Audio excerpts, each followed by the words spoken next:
DW Africa Link. The humanitarian crisis in the Democratic Republic of Congo, DRC, is rapidly worsening due to widespread sexual violence and a critical shortage of medical supplies. That includes those that prevent HIV after rape. This urgent situation, as reported by the humanitarian organization CARE, demands immediate attention. So, how dire is the situation? How does it compare to other conflicts? And what's the solution? That's what's coming up.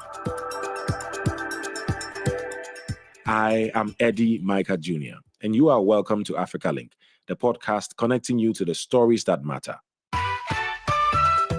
Africa Link, every weekday here on DW.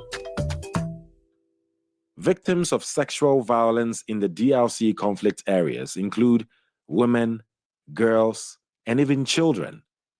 CARE says more than 67,000 cases were reported in the first 4 months of 2025. That's a 38% increase from the previous year. And there are fears that the actual numbers are likely much higher due to underreporting caused by stigma and fear.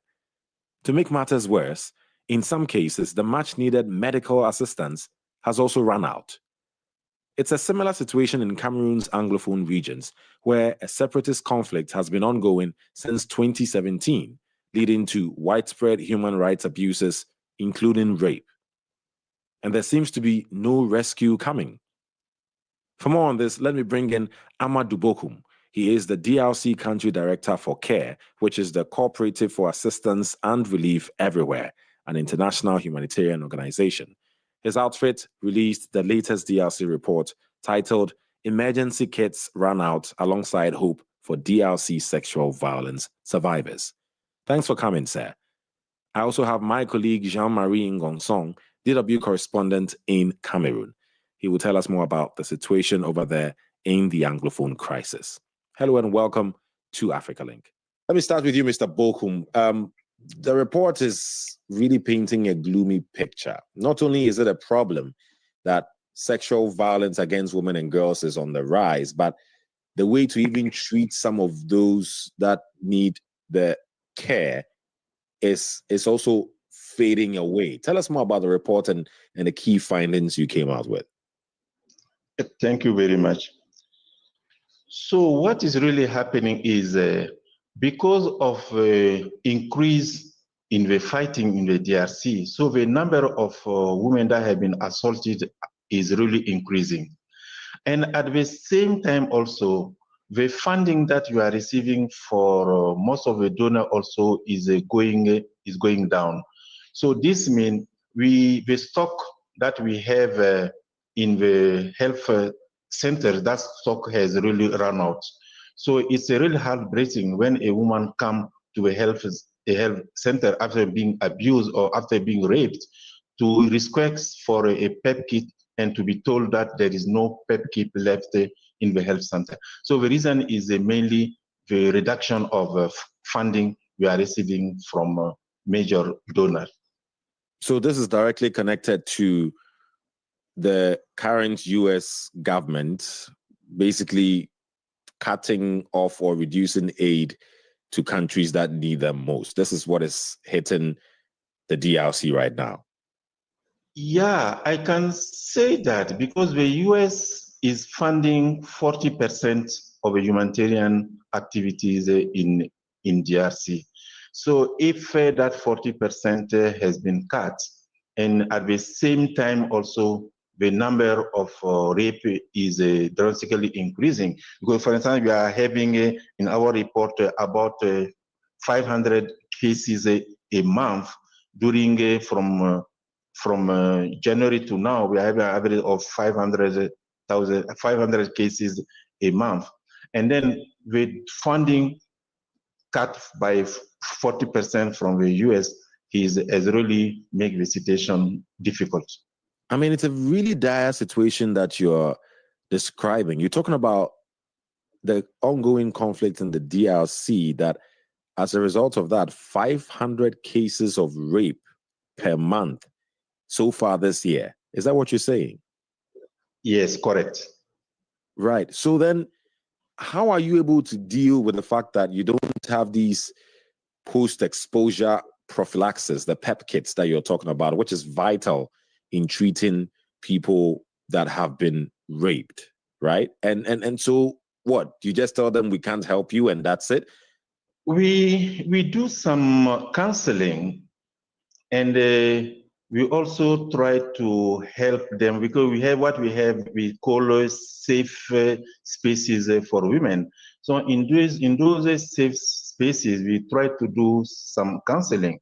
But at the end, if we don't have all those medical, then the counseling sometimes won't help, because those women are really a bit afraid if they will be contracting HIV/AIDS, or if they will be having unwanted pregnancies, or if they will be contracting sexual transmission diseases.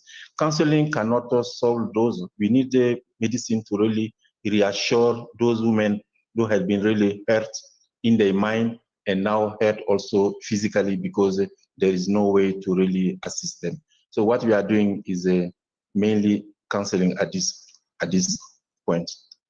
Really, really sad, this discussion. I'm going to come back to you in a bit, Mr. Bocoum.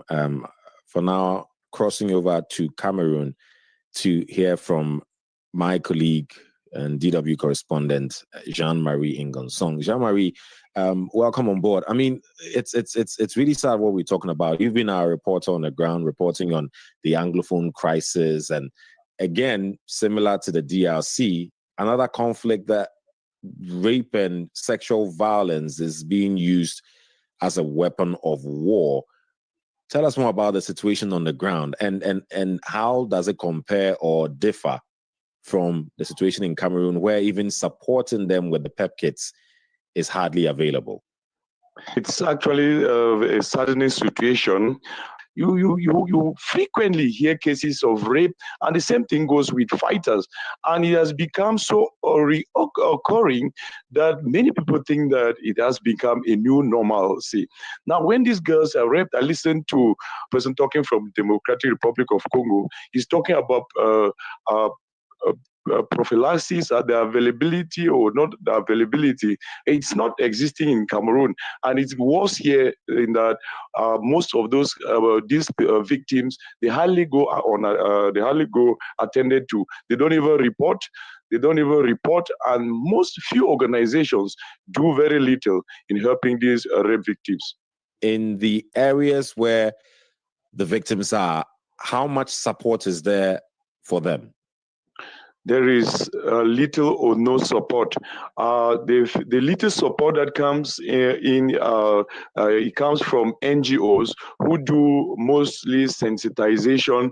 They mostly do campaigns on the media and proximity outreach activities in the communities. But when it comes to actually help from the situation of rape, even victims are not having access to medical care. They don't have immediate evacuation to health centers and all that. And then the government too has not actually put up maybe reporting mechanisms or as assistive mechanisms for victims. Little is done this way. So how are the victims coping? Eddy, most victims rely on family support and friends, because first of all, the stigma of rape is something that many have not yet come over it in Cameroon. So most victims of rape, they are not even reported. Families get to treat it at their own level. And see the civil society and some NGOs who they're lucky to come by or come across victims of rape. They try to give assistance and maybe counseling, but talking about immediate help, little help can be found in Cameroon because of all these factors. Just from the fact that even the victims themselves, they don't report. Families don't want to be stigmatized. Victims don't want to be stigmatized, and at times they don't talk about it. Really, really sad to hear that. Thank you very much, Jean-Marie Ngong. I'm going to come to you again, Mr. Bocoum. We've listened to all that Jean-Marie has been saying, and In your report, Mr. Bocoum, you say that this year has seen a devastating surge in violence against women and girls. How are you somehow connecting with the government to address the issue, and what has the reception been like? You know, the major situation in Congo, especially where we are working in the North Kivu and the South Kivu, and because we have the de facto authorities that are there, the M23, we have also in some of the area also we have the central government. So it's a kind of having two government per se in those areas. So we are still working in the health centers. So those health centers being manned by the de facto authorities or manned by the central government. And we try to really sensitize the women in all those safe spaces areas. So in the different from the Cameroon, as I can hear Jean-Marie explaining, we spend a lot of activities in really ensuring that a reporting system is in place, and also the survivors are encouraged to go to the health centers, and those health centers are also stocked with all those PEP kits, and the health center staff also has been trained and oriented by our project. So it looks like we create a kind of demand, and now that demand is here. So what is really happening? All the stock that are there are mainly given by the NGOs and the donor. What the government is doing, they have the medical staff there that are handling those issues.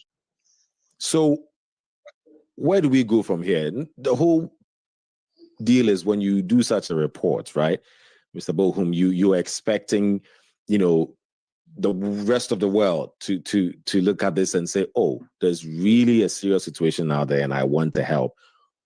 What can we expect after this report? Where is the help going to come from, especially considering there's just too many conflicts happening around the world now? Where's the hope that you have that something can be done about the situation? So what we are really expecting is really coming from the private sector, from the corporate, from the church. Sometimes we are having some responses from those organizations to really help us secure more PEP kit for those survivors. So the call, of course, is going toward the institutional donor, but we are mainly focusing more and more on private sector, the corporate, the church, and all those people with a good heart that can really come and assist those women in DRC. And how difficult is it to get such private support?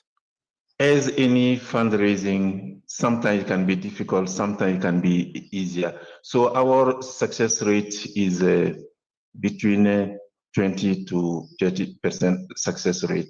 It's still low, but we are still continuing to really come to support those women survivors in DRC. Right.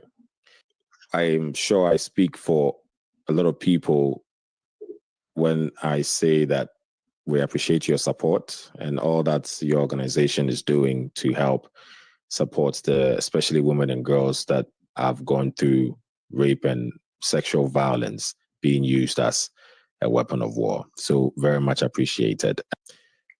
And thank you both for sharing your insights on this matter.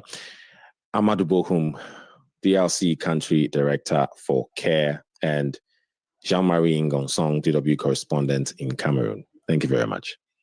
Armed groups are using sexual violence as a deliberate weapon to spread fear, break communities, and assert control. It's a serious human rights violation aimed at punishing and dividing civilian populations, and the victims are mainly women and girls. Who better to discuss the plight of women and girls than my colleague Mimi Mefoneu from Cameroon? Mimi, welcome to the podcast. You've extensively covered the plight of women in the Anglophone crisis in your country. Why have women's issues largely been neglected? It's a sad one, of course, Eddy. Women issues related to women are not taken seriously, particularly when it comes to the Anglophone crisis. Since the conflict began in 2016, the spotlight has been more on politics, the fighting, who is winning in terms of who is killing who more. When you see separatists killed, you see soldiers are celebrating. When soldiers are killed, separatists are celebrating. Women in the midst of this are facing a lot of challenges like rape, harassment, kidnappings, displacements. They are losing even in terms of education. We see young girls getting pregnant, young girls unable to go to school, young girls being displaced from this. Imagine just growing up in a particular locality and never knowing that you'll be forced to move from your locality to another very strange environment. So these are some of the things that women have been facing generally, and it's never really been priority. So just 2 days ago, particularly in Quen, that's a locality in Bamenda, a woman was shot and a bullet went through the leg. And I'm not sure that many people even know about it. Yeah, many people have not even talked about the story of this woman. Right. So her suffering and that of thousands of others are treated like a side issue, some sort of. But the truth in the matter, like in all of this, is that they are some of the worst. They are the worst affected when it comes to the conflict in the Anglophone regions. Yet they get little or no protection and representation when it comes to efforts to resolve the conflict. Right. I mean, it sounds like a very dire situation on the ground, and what I'm beginning to understand is that over time, sexual violence, particularly on young girls, right, they emerge as some sort of a punishment for opposing armed groups or government forces. Tell us more about that. Give us some sort of picture. Heartbreaking, like you describe it, but yes, that's the picture on the ground. Sexual violence has become a weapon that's been used in the current war in the Northwest and the Southwest, the English-speaking regions, both the government forces, like I said, and the separatists are using like rape, sexual violence, and other forms of abuse to punish even women. Girls have been forced to have sex just to pass through checkpoints. You know, here and now in the Anglophone regions, there are checkpoints controlled by security forces and there are checkpoints controlled by separatists. Sometimes when they have to pass through these checkpoints, they are subjected to abuse. And these are some of the things that are underreported. And recently we saw the report by the Norwegian Refugee Council saying that the conflict in the two Anglophone regions are highly underreported because of some of these things are going on. Right. There's no database. There's nowhere where the government is saying that let us put this together and see how to help some of these victims. That is not all. Girls have been forced to even, go through. There have been attacks. They have been attacked even in school. There have been cases where young girls have been carried, like bonded out of school, stripped naked, disgraced by either the separatists or the soldiers who are there on the ground fighting. This is usually meant to scare or humiliate them, because sometimes when you do that, you don't want them to go out. But to me, is that the strategy? Is that how people should go about fighting for what they call independence? Is that how the soldiers should go about instilling peace and order that they claim to be instilling? And sometimes the consequences are dire. Stigma. Sometimes they undergo, like they can even be infected with diseases. You never know, because if you go through sexual violence, it's something that, the repercussions. That's why we have a lot of teen pregnancies as cases of young girls just getting pregnant in the Anglophone region. So it's just a lot going on. It definitely is a lot. And you make a valid point about it's not just a case of sexual violence, which in itself is a huge problem, but the repercussions, the diseases. We just spoke about the situation in the DRC based on a report by CARE, and especially the conflict hit areas in the DRC, North Kivu side and all. HIV rates are about 3 times higher than the average in the whole country, right, combined. And so that really tells the very dire situation that women and young girls are going through. Yet the thing about the DRC case is that when it's been tracked, it's been checked, and report it is different, so that the powers that are in place can see how to mitigate or reduce the rate of infections. But the case, what is happening in the Anglophone regions is completely different, because nothing is being talked about. These situations, they go highly underreported because human rights organizations are not even allowed to these regions. Journalists have been forced to drop their pens or leave these areas. We even see the Committee to Protect Journalists, Human Rights Watch, they have tried to come to Cameroon to see the situation firsthand, and they were never given access. So it's really, really difficult, and it's getting worse because it's not reported. Right. That is an even bigger problem, because if it's not reported, how do you find solutions to it? Which hopefully we'll try to come up with some as you and I wrap this up. But again, what is the role of the government in all of this? This is something you would assume as a government who's trying to take care of your people, that this is a major issue. What is being done? Eddy, when I hear that a young girl has been kidnapped, I fear, because it's like they're on their own. You don't know whether there's going to be any effort in place to try to rescue you. You've been kidnapped by a separatist who says he or she is fighting for your freedom, for your independence. These are people who came up. They are now armed in the Anglophone regions, claiming to be fighting for independence, but they kidnap young girls. So when I hear that, my heart breaks, because they are on their own. That is how it is now. There's a saying in Cameroon that any man for yourself, God for all of us. That is what prevails now in the Anglophone region. So right now, the government's response is far from enough. In many cases, soldiers are also accused, like I said earlier, of rape. They punish young girls. The government even denies that some of these things happen. I want to talk with specific examples. We have cases where young girls came and said, I was abused by these soldiers in front of the camera to journalists, and the government claimed to take up such cases, but we never know how it ended. So we need to develop a culture where victims are not just afraid to talk, because even when you talk sometimes, you will be victimized. You could be arrested for talking, where they can be protected, where they can speak freely about these things that are happening, so that we can have a database of some of these atrocities, how I can call it, being committed on the ground for future reference. Right. And so clearly, as you say, nothing much is coming from the government side. But what are experts saying they should be doing to help deal with it? They should be organizing peace talks, genuine peace talks, to see how to put an end to the conflict that is happening. They should be going to the ground. They should be talking to the right people. It should not be about politics. It should not be about who is winning the war. It should be about who are those affected. Who are these women? How can we bring these women together? How can we help them? I really don't see these initiatives. Do you know, Eddy, that we have a lot of Cameroonians who are currently refugees in neighboring Nigeria?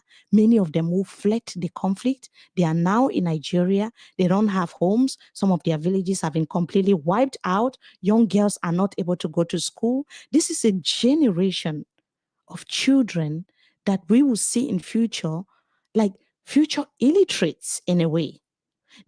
Most of them have now fled even to the Francophone parts of Cameroon. But access to education is a big problem, because there is no money. There is no structure in place to assist these victims. There is nothing in place to tell us, when is this war ending? Is the government even doing enough? The government is doing practically nothing. Commissions upon commissions created, no results. Meetings upon meetings being held, no results. There's even a reconstruction project, Eddy, that is going on. How can you be talking of reconstruction project in a conflict zone when there is still war? Exactly. Instead of trying to solve the problem. My worry is, if it continues, it's 9 years now, and we are counting. How long are we supposed to go for it to end? And what could be the repercussions if it continues? It will be a lot. All very good questions, billion-dollar questions, Mimi. And we can only hope and keep our fingers crossed that the more we talk about it, the more authorities are pressured to deal with it. Mimi Mefo, my colleague, right here with me, who's been covering extensively the Anglophone crisis in Cameroon. Thank you very much. Thank you for having me, Eddy. Thank you. Survivors are caught in a deadly trap of violence, stigma, and lack of access to life-saving care. Experts say the international community must urgently increase funding, replenish medical supplies such as PEP kits, and support comprehensive care programs to address this humanitarian emergency. Without swift action, thousands more women and girls will endure preventable suffering and loss. We'd like to hear from you on this, so please share your thoughts with us on our Facebook page, DW Africa. Your voice is crucial in raising awareness about this issue. Listen to us on Spotify or wherever you get your podcast from. Don't forget to click follow and subscribe to our DW Africa YouTube channel so you never miss an episode. This show was co-produced and edited by Isaac Mugabe. And I am Eddy Micah Jr. Thanks for listening.